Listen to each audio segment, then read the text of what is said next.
Hello नमस्कार, मैं dear student स्वागत है आप सभी का इस वीडियो में। आज हम लोग क्लास 9 के अंतर्गत जो पोएट्री में 5वां चैप्टर साउंड बनता है, इसके कंप्लीट ऑब्जेक्टिव क्वेश्चंस को देखने वाले। ठीक है, एग्जाम से पहले आपको पढ़ के जाना ही जाना है और ये आपकी इंग्लिश का बुक है। आज ये करते हैं शुरुआत कुछ और भी महत्वपूर्ण चर्चा आपके साथ।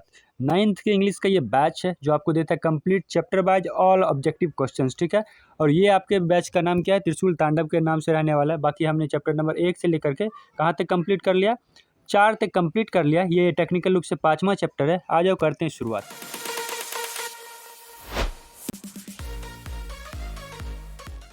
हमारा पहला सवाल है the poet of sound is, जो आपका चैप्टर है 5वां साउंड, इसके कवि महाराज कौन है? सबने कहा गुरुजी अब फ़ायदा हो रहा है क्या चीज़?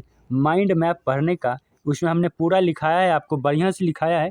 क्या लिखाया है? इसके कवि रजनी पारुलेकर रहने वाले ना, जिसने लिखा है बढ़िया से फैर बनाया है उसको पता है। और बाकी ऑप्शन नंबर 8 ठीक है, रजनी पारुलेकर। और ये तीनों ऑप्शन इलॉजिकल है। ये बताइएगा किनके कवि हैं? जॉन मिल्टन साहब। कमेंट में लिख के जरूर बताना ये बी नंबर जो है किनके राइटर साहब है। ठीक है, बाकी आंसर आपका रहने वाला है रजनी पारुलेकर। चलिए चलते हैं अपने दूसरे सवाल की ओर। दूसरा सवाल आपके साथ है। कहते हैं कि the tree was cut down in the, पेड़ काटे गए हैं। मुन्ना बताओ ना, ये पेड़ जो काटे गए हैं, बेतहाशा पेड़ को काटा जा रहा है, कोई देखने वाला नहीं है, कहाँ कट रहा है पेड़? गुरुजी मुझे याद आ रहा है, आपने क्लास में बताया था कि जंगलों में जो है पेड़ को बेतहाशा काटा जा रहा है। लोग जरा भी नहीं सोच रहे हैं और पेड़ को काटे ही जा रहे हैं। तो वुड्स जिसका मतलब होता है जंगल, तो इसमें पेड़ काटे जा रहे हैं। ऑप्शन नंबर डी आप लोग टिक करने का काम कीजिएगा। ठीक है, बाकी दूसरा का डी हो गया। The tree was cut down in the, कहाँ पेड़ जो काटे जा रहे हैं, कहाँ काटे जा रहे हैं? सबने कहा गुरुजी जंगल में काटे जा रहे हैं, वुड्स। बाकी ये स्टील, ट्रीज और सिल्वर इलॉजिकल ऑप्शन है, इसको काट दीजिएगा। ठीक है, काटना नहीं है, मतलब आपने समझा। दूसरा सवाल। अब चलते हैं तीसरे सवाल की ओर। भाई साहब तीसरा सवाल आपके सामने आ रहा है, तैयार रहना, आंसर करते रहना। ठीक है, और ईमानदारी से देखना नहीं है किताब में, बाकी आप लोग बनाते चलिएगा। द हाव्स मून एंड ग्रोन, कुल मिला के जो उनका टुकड़ा होता है, टुकड़ा से मतलब क्या सुनिएगा, जब पेड़ की शाखाओं को, जब पेड़ की ब्रांचेज को, शाखाओं को जब आप लोग काट देते हो, गुरुजी मैं तो नहीं काटता, कुल मिला के जो इंसान जब काट देता है तो उसके जो टुकड़े बनते हैं उनको भी दुख दर्द होता होगा, पेड़ को भी दुख दर्द होता होगा, सिंपल सा बात है। और इसीलिए यूज किया गया मून एंड ग्रोन। मून का मतलब होता है आपका क्या चीज़? ग्रोन का मतलब कराहना होता है, सिंपल सा बात है, कराहना। और इसका मतलब भी चीखना, चिल्लाना, दुख का ही सेंस है मून का मतलब भी। तो कुल मिला के आपने समझा, मून का मतलब ही होता है आपका मून जो है ना, एक मिनट देखिएगा, ये MAAN वाला मून नहीं होगा। ठीक है, यहाँ जो MAAN लिखा हुआ ना, इसको कर लीजिएगा MOAN। इस टाइप का मौन शब्द आपके चैप्टर में मिलेगा, आप लोग चेक कीजिएगा जरूर। और जिसका हिंदी मतलब होता है दर्द से कराहना, चिल्लाना, चीखना, और इसका मतलब भी वही होता है। तो पूरा फ्रेज का यही मतलब है। ठीक है, तो ये हो गया। वो कहते हैं कि पेड़ की हाब्स, उसका जो टुकड़ा है जिसे काट दिया गया, उसके शाखाओं को, वो मोन एंड ग्रोन, वो चीखते हैं, चिल्लाते हैं। और इसमें कैसा भाव रहता है ये बताइए? तो गुरुजी सैडनेस का भाव तो रहता ही रहता है। हैप्पी और हैप्पी हो नहीं सकता, तो सुखी का भाव, ऐसा खुशी का भाव कौन होगा? किसी की शाखाओं को काट दिया जाए तो खुशी का भाव तो होगा नहीं। पेन भी होता है, सौरो भी होता है, लेकिन आपको कौन सा ऑप्शन मार्क करना है? आपको वही ऑप्शन मार्क करना है जो चैप्टर में मेंशन है। तो सबसे बढ़िया ऑप्शन सौरो है, जो आपको बढ़िया शब्द है, चैप्टर में मेंशन किया गया, इसलिए आपने सौरो लगाया बी। वो दुखी होते हैं, बहुत ज़्यादा उनको दुख होता है, क्योंकि उनके शाखाओं को, ब्रांचेज को काट दिया जाता है। फिर वो चीखते हैं, चिल्लाते हैं, दर्द से कराहते भी हैं। तो इस तरह से कुछ मतलब निकल के आने वाला है। आपने बी नंबर टिक किया। चलते हैं अपने अगले सवाल की ओर। चौथा सवाल आपके सामने आ रहा है। चौथा सवाल, अच्छा सवाल शो हो गया, ठीक है। चौथा सवाल है कि the logs remains there past, कि उनके जो लॉग्स होते हैं, लॉग्स का मतलब सुन लो, लॉग्स का मतलब आखिर है क्या ना?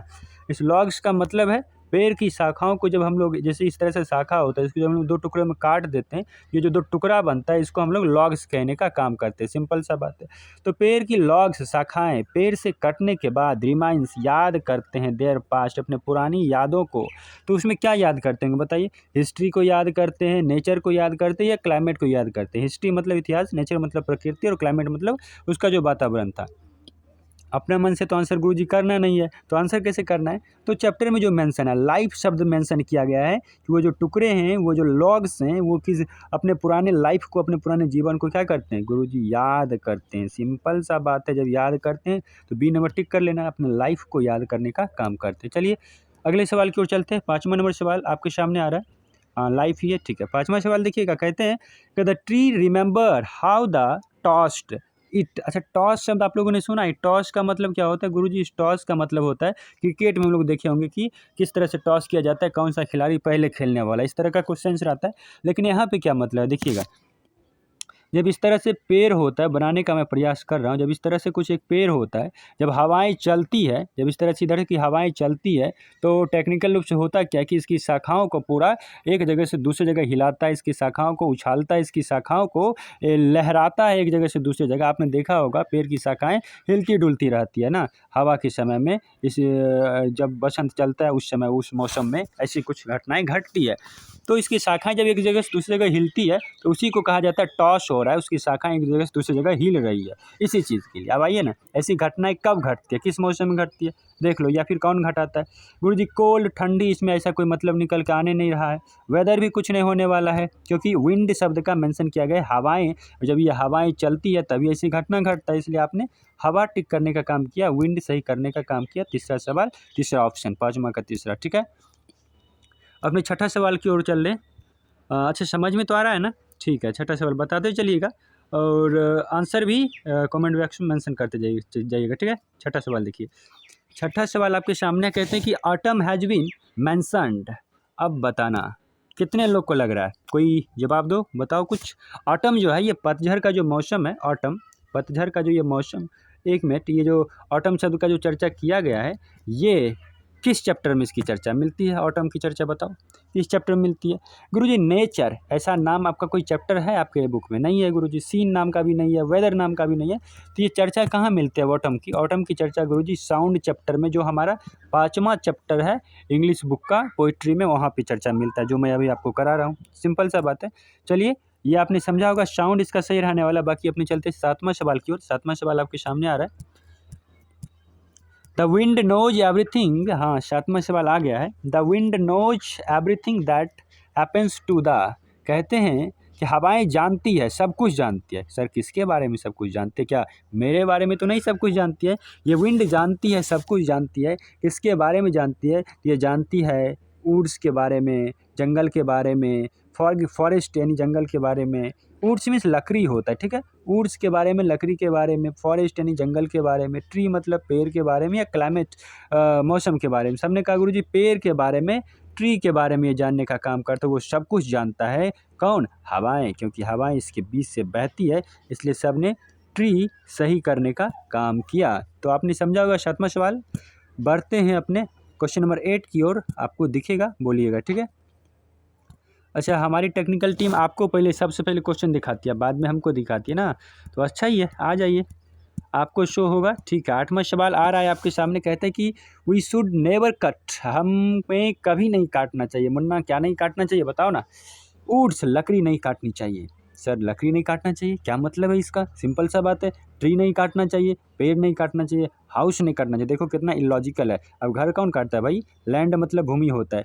तो ये दोनों तो कंप्लीट इलॉजिकल हैं। आप लोगों ने इस दोनों में रुके कि इसको लगाएं या इसको।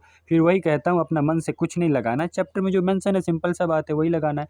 सबने कहा गुरुजी हमें पेड़ नहीं काटना चाहिए। क्यों नहीं काटना चाहिए? क्योंकि पेड़ हमारी रक्षा करता है, हमारे क्लाइमेट को, हमारे पर्यावरण को बढ़िया से क्या रखता है, स्वच्छ रखता है। इसलिए हमें ट्री को नहीं काटना चाहिए। अगर काटते भी हैं, अगर ज़रूरत है तो ज़्यादा से ज़्यादा लगाना भी चाहिए। सिंपल सा बात है भाई। बी नंबर टिक कर लेना। चलते हैं अपने अगले सवाल की ओर।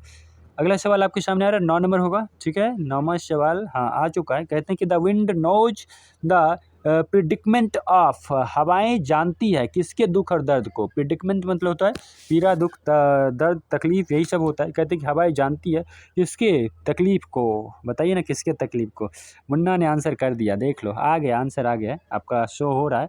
ट्रीज यानी कि पेड़ों के दुख और दर्द को जानती है ना, पेड़ों के दुख और दर्द को जानती है कौन? हवाएं। इसका मतलब बढ़िया दोस्त है, सब कुछ जानता है ये हवाएं, ठीक है। ऑप्शन नंबर सी टिक कर लीजिएगा। बाकी ये दोनों इलॉजिकल हैं, ये भी इलॉजिकल हैं। चलिए चलते हैं अपने अगले सवाल की ओर। क्वेश्चन नंबर 10 आपके सामने आ रहा है। कहते हैं कि द विंड वॉच, हवाएं क्या होती है? अच्छा, हवाएं के संबंध में, विंड के संबंध में आप लोग को क्या कहना है?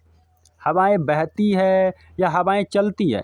सब ने कहा गुरुजी हवाएं के बारे में, हवा के बारे में हमारा सिंपल सा मतलब है, जब भी मैं विंड शब्द का प्रयोग करता हूँ तो कहता हूँ अपने दोस्त से मुन्ना सुन लेना, हवाएं बहती है, सिंपल सा बात है। बहना शब्द का प्रयोग किया जाता है, हवाएं बह रही है, सिंपल सा बात है। तो ब्लोइंग इसको इंग्लिश में कहते हैं ना, तो ब्लोइंग लगा लीजिएगा, बी नंबर में लिखा हुआ है ब्लोइंग। बाकी गो डाउन का कोई मतलब बनता नहीं है यहाँ पे, और फ्लोइंग और सीन का भी कोई मतलब बनता नहीं। ब्लोइंग मीन्स बहना होता है, जो हवाओं के संदर्भ में सही साबित हो रहा है।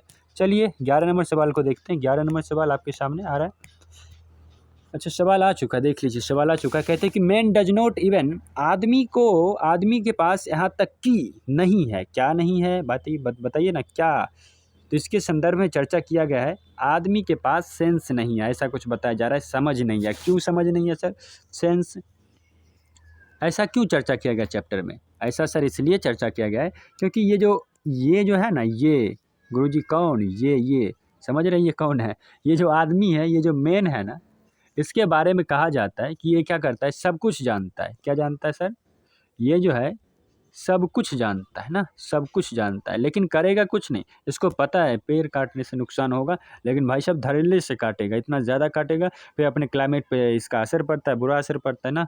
इसलिए कहते हैं आदमी को समझ ही नहीं है। कभी झल्ला के कहते हैं कि इसके पास समझ ही नहीं, भाई साहब सब कुछ जानते हुए पेड़ को काट डालता है, बहुत ज़्यादा काटता है, ये उचित नहीं है। इसलिए सेंस शब्द का यूज किया गया, जो सही है बिल्कुल लगा लीजिएगा डी में। बाकी क्राई, डू और थिंक का कोई मतलब यहाँ पे बनता नहीं है, ठीक है। तो 11 नंबर आपने समझा होगा। अच्छा समझिए कि ना समझे?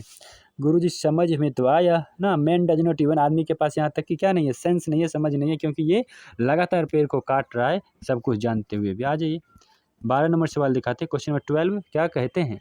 The tree in the spring, पेड़ जो होता है ना स्प्रिंग यानी कि वसंत के मौसम में क्या होता है बताओ? अब आप ही लोग बताना। वसंत के मौसम में पेड़ खिलता है ना, खिलने से मतलब क्या है, उस पर क्या कहेंगे, नई पत्तियाँ आती है, उस पर नई पत्तियाँ आती है, नए फूल लगते हैं, नए फल लगते हैं, तो भाई सब खिलता है।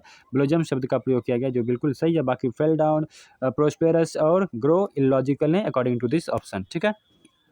डी नंबर सही है, जिसका मतलब होता है खिलना, चूँकि स्प्रिंग के मौसम में इस पर नए फूल आते हैं, नई पत्तियाँ आती है और नए फल लगते हैं। दिस इज द रीजन कि आपने ब्लोजम स्टिक करने का काम किया। चलिए चलते हैं अगले सवाल की ओर। क्वेश्चन नंबर 13 है, Rajni Parulekar has composed the poem. आपके जो रजनी पारुलेकर हैं, गुरुजी समझ में आया, writer of this chapter is Rajni Parulekar ना। तो रजनी पारुलेकर जी जो हैं, उन्होंने किस चैप्टर को कंपोज किया, किस चैप्टर को उनके द्वारा लिखा गया बताइएगा? सर साउंड चैप्टर को आपने शुरू में ही बताया, और क्लास में जो आपने माइंड मैप लिखाया है ना, बार बार कहा था, इतना ज़्यादा इफेक्टिव होगा कि आप हर एक सवाल को बना सकते हैं उससे, ठीक है। तो इसलिए इसको बढ़िया से लिख के रखिएगा, आप लोग लिखते भी हैं, अच्छी बात है। चलिए साउंड सही रहने वाला है 13 नंबर। और 14 नंबर सवाल मैं आपको दिखाने का काम करता हूँ, आ जाइए। ये सवाल आपसे क्या कहता है? ये सवाल कहता है कि tree in the woods is, पेड़ जो है जंगलों में क्या है बताइए? पेड़ को जंगलों में, यानी कि पेड़ के साथ जंगलों में क्या हो रहा है गुरुजी? प्लांटेड, रोपा जा रहा है, रूटेड, उसको उखाड़ा जा रहा है, हैकेट, काटा जा रहा है, वाटर्ड, या ऐसा कुछ मतलब रहने वाला बताइए? सर हैक्ड का मतलब क्या है? अच्छा तुम लोग को लगता होगा कि ये जो हैक जो है ना, HACKED, हैक्ड का मतलब तुम लोग सोचते हो कि कहीं कंप्यूटर जिस तरह से हैक कर लिया जाता है, उस तरह का कुछ मीनिंग रहने वाला नहीं, ऐसा कुछ मीनिंग नहीं है। मैंने आपको समझाया था, यू आर सेंसिबल, आपको समझ होगा इसका, आपको पता भी होगा कि Guruji a tree in the woods, पेड़ों को जंगलों में क्या किया जा रहा है? काटा जा रहा है। इस हैक का मतलब यहाँ पे काटने से है, ठीक है, काटने से इस हैक का मतलब है। इसलिए आपने कहा गुरुजी पेड़ को काटा जा रहा है, ऑप्शन नंबर सी टिक करने का काम कीजिएगा। बाकी चलते अपने 15 नंबर सवाल, जो कि लास्ट सवाल होने वाला है आज के सेशन का। चलिए 15वां सवाल आ चुका है। The two halves of the tree, अब बताओ ये सवाल तो आप लोग बता ही सकते हो। कहते हैं कि टू हाफ्स मतलब दो जो टुकड़ा है, वो ब्रांचेज का जो दो शाखा है जिसको बीच से काट दिया गया है, वो क्या है? वो आपस में क्या करता है? सर टॉक्ड करता है, बतियाता है? बिल्कुल नहीं गुरुजी, टॉक नहीं करता, बातचीत नहीं करता, कराए अरे मुन्ना रोता भी नहीं है, काहे रोएगा, डेराइट ऐसा भी कुछ मतलब है नहीं। वो विस्पर करता है, फुसफुसा कर बातें करता है, बहुत धीमा धीमा बातें करता है। सर ऐसा क्यों बात करता है? क्योंकि उसे पता है कि हम भी कभी पेड़ पे लगे हुए थे, हमारी भी कभी ज़िंदगी अच्छी चल रही थी, पता नहीं कौन आया गुरुजी? ये आ गया। और ये कौन है? इसके बारे में आप लोग जानते हो। बढ़िया से आया भाई साहब, हमें काट के नीचे गिरा दिया। तो विस्पर करते फुसफुसाते अपने पुराने दिनों की, अपने पास्ट टाइम की बातों को याद करते हैं और एक दूसरे को शेयर करते हैं। इस तरह से हमने 15 सवाल देखा। विस्पर मतलब फुसफुसाना होता है। वो दोनों टुकड़े, वो दोनों लॉग्स आपस में बतियाते कि हम भी कभी पेड़ पे लगे हुए थे, कभी हम लोग भी झूमा करते थे, वसंत के मौसम में हम लोग भी खेला करते थे। लेकिन बताओ ये आ गया गुरुजी, ये कौन है? आपको पता है ना, ये आ गया और हमें काट के नीचे गिरा गया। सिंपल सा बात है, आपने समझा होगा। बाकी आगे का सवाल तो है नहीं। आपने देखा कि 5वां चैप्टर हम लोगों ने कंप्लीट ख़त्म कर लिया। जो 5वां चैप्टर आपका साउंड था, कंप्लीट इसके प्रश्नों को हमने देखा है, ठीक है।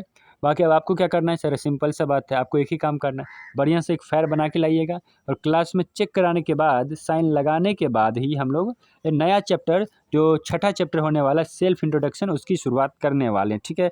तो बाकी हमें लगता है आज का क्लास तो अब ख़त्म ही कर देना चाहिए, क्योंकि सब कुछ ख़त्म हो चुका है, ठीक है। चलते हैं। Thank you very much. Have a nice day to everyone. Thank you.